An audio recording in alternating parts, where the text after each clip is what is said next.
sa radyo. Kumisan bitin yung aming kwentuhan kasi kumisan, tapos madami akong sinichismis sa inyo. Sabi ko, Ka Francis, galing po ako sa France. Ano, doktora, buti ka pa eh, France. Kasi po,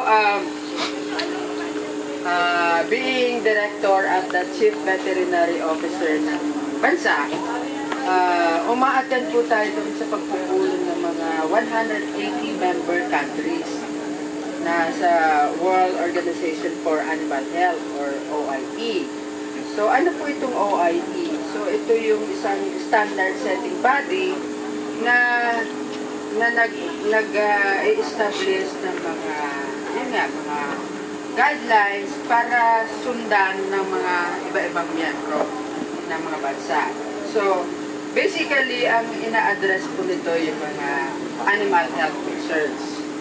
So, sa tuwing session, general session, kada Mayo, kaya madami po akong na-miss, mamaya may magsishare. Tayo po ay nag-receive ng another recognition sa buong Pilipinas ay recognize tayo as a country this time free of African or sickness.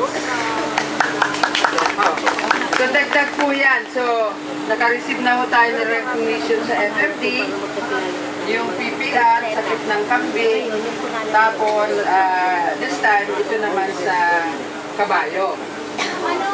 So bakit